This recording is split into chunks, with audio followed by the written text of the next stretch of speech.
Hello നമസ്കാരം, ഞാൻ ബിൻസി. എല്ലാവർക്കും എൻ്റെ പുതിയൊരു വീഡിയോയിലേക്ക് സ്വാഗതം. ഇന്ന് ഓണസദ്യയിലെ എനിക്ക് ഏറ്റവും ഇഷ്ടപ്പെട്ട ഒരു കറിയാണ് ഇഞ്ചിക്കറി. അതാണ് ഇന്നിവിടെ ഞാൻ ഉണ്ടാക്കി കാണിക്കുന്നത്. അപ്പോൾ വീഡിയോയിലേക്ക് പോകുന്നതിന് മുന്നേ ആയിട്ട് ആരെങ്കിലും എൻ്റെ വീഡിയോസ് സബ്സ്ക്രൈബ് ചെയ്യാതെയാണ് കാണുന്നതെങ്കിൽ please subscribe and support me. അതുപോലെ തന്നെ നിങ്ങളുടെ ഫ്രണ്ട്സിനും ഫാമിലീസിനും എല്ലാം ഷെയർ ചെയ്ത് കൊടുക്കുക. അപ്പോൾ സമയം ഒട്ടും കളയാതെ തന്നെ നമുക്ക് റെസിപ്പിയിലോട്ട് പോകാം. വായു.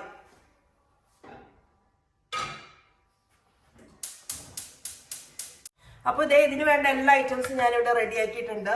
നമ്മുടെ മെയിൻ ഐറ്റം ഇഞ്ചി ഇതുപോലെ സ്ലൈസ് ചെയ്തായിട്ടാണ് നമ്മൾ മുറിക്കേണ്ടത്.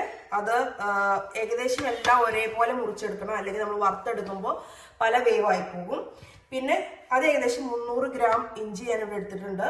പിന്നെ ഇത് ചെറിയ ഉള്ളി ഏകദേശം ഒരു 100 ഗ്രാം ചെറിയ ഉള്ളി. എനിക്കിവിടെ ഫ്രോസൺ ചെറിയ ഉള്ളിയാണ് കിട്ടിയത്. അപ്പോൾ നാട്ടിലൊക്കെ ആണെങ്കിൽ നല്ല ഫ്രഷ് ആയിട്ടുള്ള ചെറിയ ഉള്ളി കിട്ടും, അത് ഉപയോഗിക്കുക. പിന്നെ കറിവേപ്പിലയുണ്ട്, പച്ചമുളക് ഇങ്ങനെ നടുക്കെ ചെറിയ ഇതായിട്ട് മുറിച്ചതുണ്ട്. ഒരു ചെറിയ ബോൾ വലുപ്പത്തിൽ വാളംപുളി എടുത്തിട്ടുണ്ട്. പിന്നെ കുറച്ച് ശർക്കര വേണം, കായം പൊടിച്ചത്, ഇത് ഉലുവ പൊടിച്ചത്, പിന്നെ കുറച്ച് മുളക് പൊടി, മഞ്ഞൾപ്പൊടി. ഇത്ര ഐറ്റംസ് ആണ് നമുക്ക് ഇനി വേണ്ടത്. അപ്പോൾ നമുക്ക് ആദ്യം തന്നെ പാൻ അടുപ്പത്ത് വെച്ച് പാൻ ചൂടാകുമ്പോൾ കുറച്ച് എണ്ണ ഒഴിച്ച് ആദ്യം ഇഞ്ചിയും ചെറിയ ഉള്ളിയും പച്ചമുളകും കറിവേപ്പിലയും വറുത്തെടുക്കാം. അപ്പോൾ പാൻ ചൂടാകുമ്പോൾ ഏകദേശം ഒരു 2 ടേബിൾ സ്പൂൺ വെളിച്ചെണ്ണ ഒഴിച്ചു കൊടുത്തിട്ടുണ്ട്. അതിലേക്ക് നമ്മൾ സ്ലൈസ് ചെയ്ത് വെച്ചിരിക്കുന്ന ഇഞ്ചി കുറേശ്ശെയായിട്ട് ഇട്ട് കൊടുത്ത് നമുക്ക് വറുത്തെടുക്കാം. ഞാൻ 2 പ്രാവശ്യമായിട്ടാണ് വറുത്തെടുക്കുന്നത്. അപ്പോൾ ചെറു തീയിലിട്ട് നമുക്ക് പയ്യെ വറുത്തെടുക്കാം.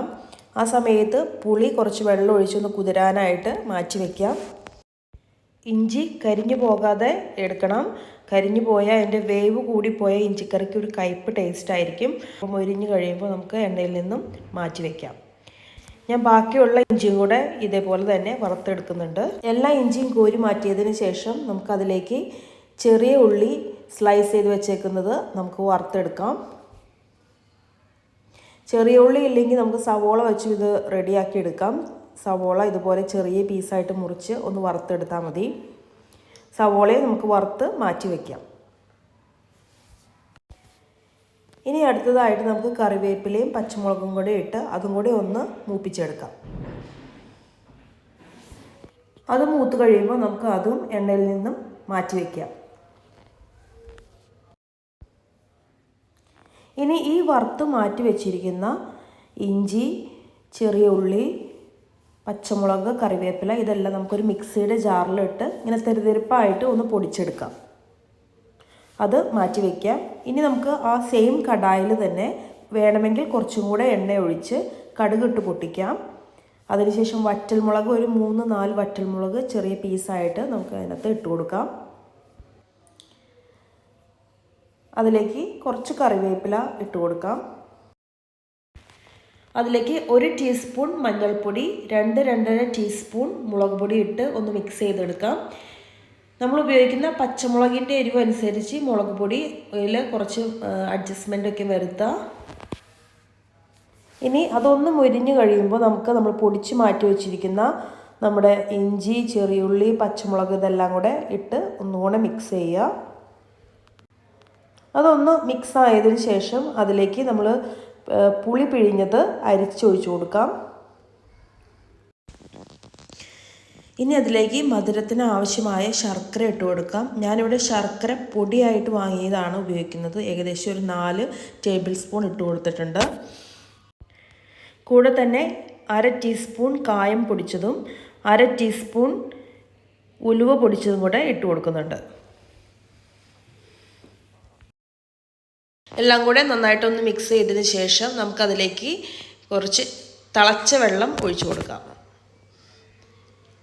ഇഞ്ചിക്കറി അധികം ലൂസും അല്ല, ഒരു തിക്കും അല്ലാത്ത ഒരു കൺസിസ്റ്റൻസിയാണ് ഉള്ളത്. അപ്പോൾ അതനുസരിച്ച് വെള്ളം ഒഴിച്ചു കൊടുക്കുക. ഉപ്പ് നോക്കിയിട്ട് ഉപ്പിട്ട് കൊടുക്കുക. എനിക്ക് ടേസ്റ്റ് നോക്കിയപ്പോൾ കുറച്ച് മധുരം കൂടെ വേണം തോന്നിയത് കൊണ്ട് ഞാൻ 2-3 ടേബിൾ സ്പൂൺ ശർക്കരയും കൂടെ ഇട്ട് കൊടുത്തിട്ടുണ്ട്. ഇതിൻ്റെയൊക്കെ അളവ് നിങ്ങളുടെ ടേസ്റ്റിൻ്റെ അനുസരിച്ചൊക്കെ അഡ്ജസ്റ്റ് ചെയ്തിടുക. എരിവും പുളിയും മധുരം എല്ലാം കൂടെ കൂടിയ ഒരു കറിയാണത്. ഇനി നല്ലൊരു തള വന്ന് അതിൻ്റെ എണ്ണ തെളിയണ സമയത്ത് നമുക്കത് ഓഫ് ചെയ്ത് തണുക്കാനായിട്ട് മാറ്റി വയ്ക്കാം.